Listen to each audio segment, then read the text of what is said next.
If you want to have a pizza party, this video is for you. যেহেতু আজকে আমাদের পার্টির জন্যে অনেকের জন্যে পিৎজা একসাথে বানাতে হবে, আমরা এটাকে একটা লম্বা শিট স্টাইল পিৎজা বানাবো, যাতে আমরা অনেকগুলো পিসেস একবারেই বার করতে পারি। বাট লোকেদের একটা চিন্তা থাকে যে বড় একটা পিৎজা বানালে ক্রাস্টটা নিচে সগি থেকে যাবে। তাই দ্য ট্রিক ইজ, আগে আমরা ব্লাইন্ড বেক করব ক্রাস্টটা এরমভাবে ফর্ক দিয়ে স্টার্ট করে। যতক্ষণে ক্রাস্টটা ব্লাইন্ড বেক হচ্ছে আমরা আমাদের টপিংসগুলো রেডি করে নেব হালকা করে বাটারে সটে করে। First will add the mushrooms, onions, show off my sauteing skills a bit, capsicum.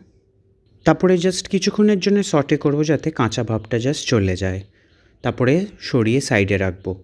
Then will add the chicken, saute it nicely. টপিংসগুলো রেডি করতে করতে আমাদের ক্রাস্টটাও ব্লাইন্ড বেক হয়ে গেছে। সেটার উপরে আমি আমার হোমমেড পিৎজা সস লাগাবো, যেটার ভিডিও নিশ্চয়ই আসবে। তার সাথে থিনলি স্লাইসড টমেটোস আর বাকি সটে করে রাখা টপিংসগুলো। যেহেতু আমাদের এখানে পিৎজা ক্রাস্টটা হাফ ডান হয়ে আছে আর টপিংসগুলো সটে করা, আমাদের এটা খুব তাড়াতাড়ি ওভেনে রেডি হবে, জাস্ট শুধু চিজটা মেল্ট হওয়ার অপেক্ষা। So now let's add our cheese, some Italian seasoning and bake for another 15 minutes, just cheese-টা melt হওয়ার আর crust-টা পুরোপুরি বেক হওয়ার অপেক্ষা।